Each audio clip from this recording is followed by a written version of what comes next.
नमस्कार, मैं हूं उदय भगत और आप देख रहे हैं यूएनएन इंडिया। परसों पंजाब में जो कुछ हुआ, पहली नज़र में यही कहा जा सकता है वो नहीं होना चाहिए था। जो हुआ वो गलत था, लेकिन होने के बाद जो हो रहा है शर्मनाक है। खासकर कांग्रेस नेताओं के बयान देखेंगे आप तो हंसी आएगी, उनकी बेवकूफ़ी पर, उनकी समझदारी पर, उनकी सोच पर।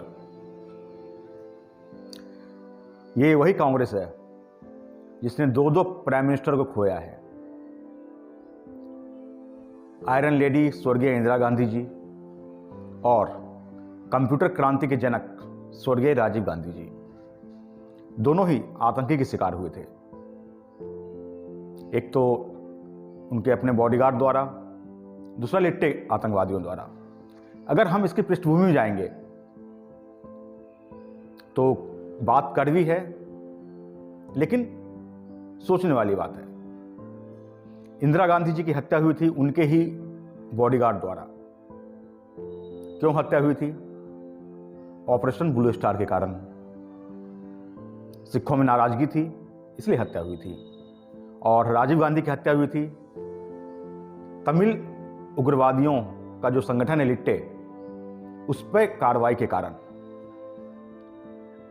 अब दोनों घटनाक्रम साफ है। इंदिरा गांधी ने खालिस्तान आतंकवादियों को पहले प्रश्रय दिया, बाद में उसे कार्रवाई की।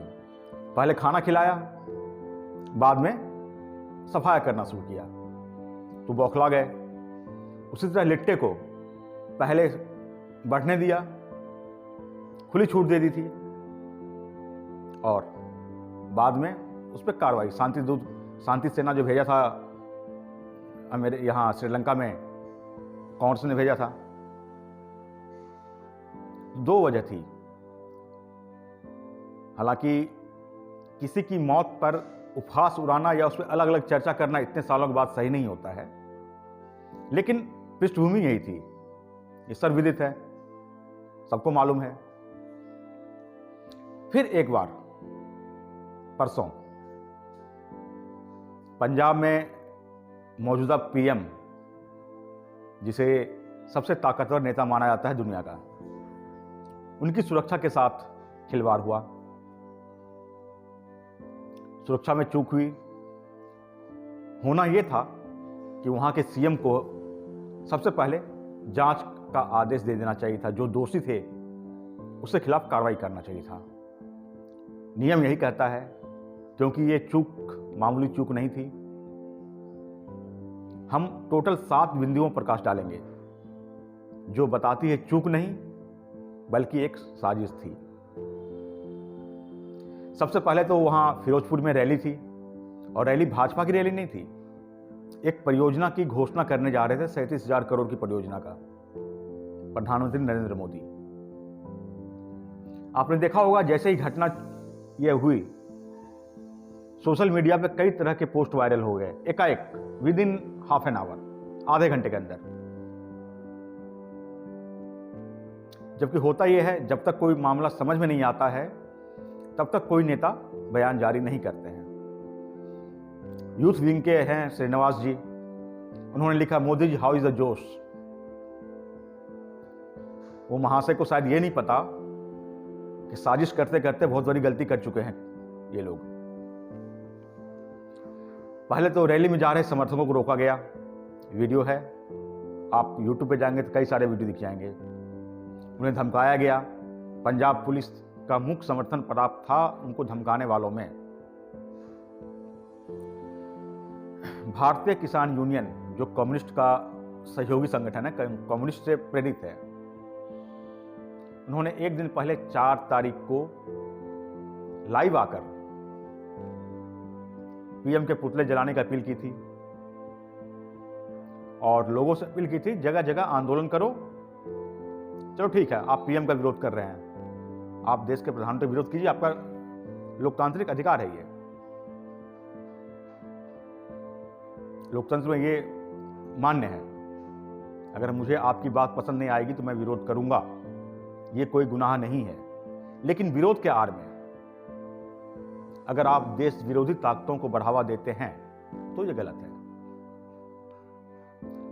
आपने देखा होगा पीएम का काफिला जा रहा था फ्लाईओवर पे, सामने किसान लोग धरने पे बैठे थे और पंजाब पुलिस चाय पी रही थी। नियम यह कहता है अगर पीएम का काफिला कहीं से गुजर रहा है तो 10 मिनट पहले रूट क्लियर का संदेश देना होता है उनके एसपीजी को। तो क्या पंजाब पुलिस ने गलत जानकारी दी, जबकि प्रत्यक्षदर्शियों ने बताया वहां 1 घंटे पहले से लोग बैठे हुए थे।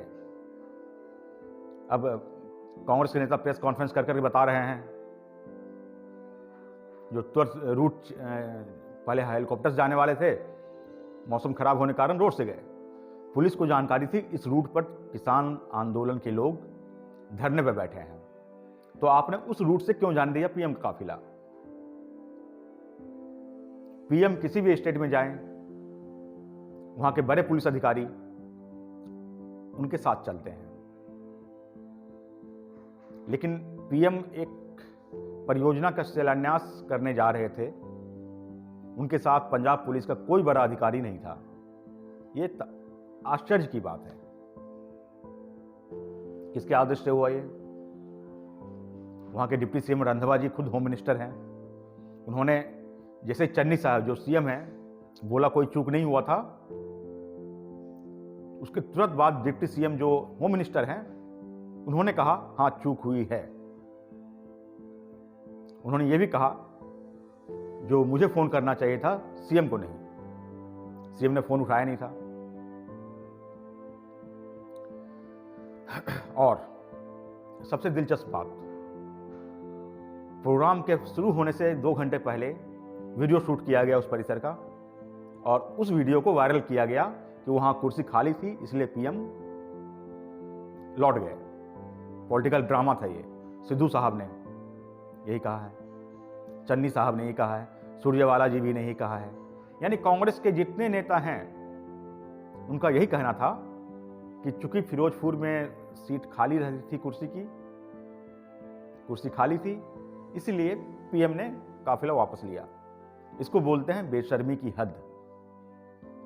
और आप उसी वीडियो को वहां के लोकल न्यूज चैनल पे बार-बार रिपीट करवा रहे हो, क्या संदेशा जाएगा उससे? जबकि शाम तक पोल खुल गई, कई वीडियो आ गए उस प्रोग्राम के। जब मंडवाड़िया जी घोषणा कर रहे थे कि पीएम की रैली अब नहीं होगी, उस समय काफी भीड़ थी।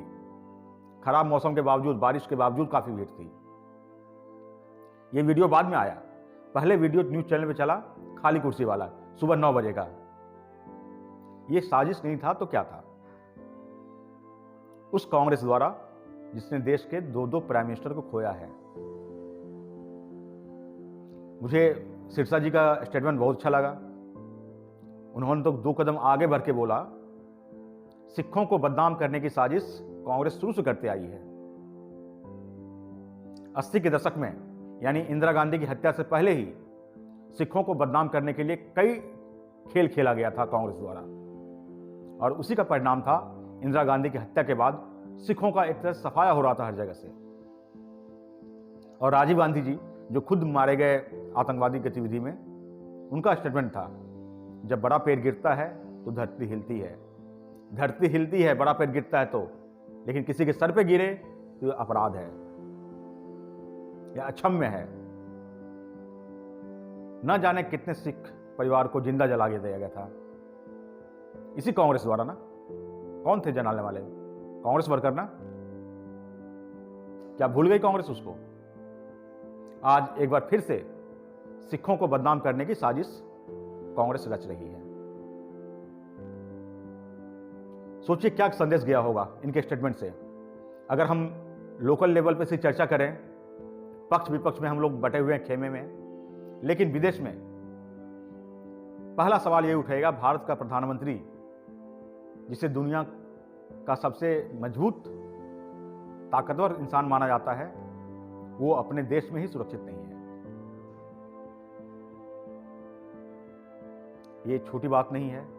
खासकर कांग्रेस नेताओं को चाहिए इस पर मंथन करें कि आखिर अगर गलती हो गई, चूक हो गई, उसको स्वीकार लेना चाहिए था।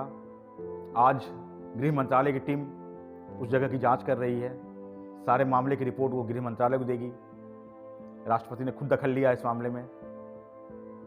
अभी हालात ये है, अगर केंद्र सरकार चाहे 2 मिनट में पंजाब सरकार को बर्खास्त कर सकती है, इतना एविडेंस काफी है।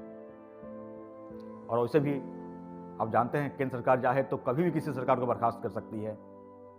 आपको याद होगा जब अयोध्या में विवादित ढांचा गिराया गया था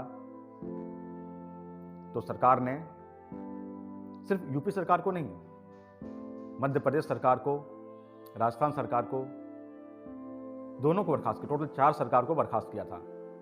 क्यों? कि चारों में भाजपा का शासन चल रहा था। लेकिन अभी भी अगर केंद्र सरकार सही तरीके से जांच कर रही है तो ये उनकी भला मानसिकता है, नहीं तो इतने बिना पे कोई भी सरकार को बर्खास्त किया जा सकता है। खैर, हम आते हैं कांग्रेस के मुद्दे पे। कांग्रेस ने जो गलती की वो अक्षम्य है। जिस तरह के वीडियो आ रहे हैं उस दिन वाले, जिस तरह खालिस्तानी गतिविधियों का चन्नू का वीडियो आया है एक दिन पहले ही, जो पीएम का विरोध करेंगे हम, खालिस्तानी समर्थन नारे लगे हैं, ये कहां तक उचित है? अब जरूरत है देशवासियों को मंथन करने की। ये कांग्रेस किस तरह की राजनीति कर रही है? यहाँ उत्तर प्रदेश में प्रियंका गांधी लड़की हैं तो लड़ सकती हैं, नारे लगा रही हैं। ये 55 साल के होने के बाद उनको पता चला लड़की लड़ सकती है, उससे पहले पता नहीं था उनको। इतने साल कांग्रेस शासन में रही यहाँ, तब लड़ सकती हैं ये समझ में नहीं आया था। और यही लड़की राजस्थान में नहीं लड़ सकती हैं, छत्तीसगढ़ में नहीं लड़ सकती हैं, पंजाब में नहीं लड़ सकती हैं, क्योंकि वहां मजबूत स्थिति में है वो। वहां भाषणबाजी की जरूरत नहीं है किसी को।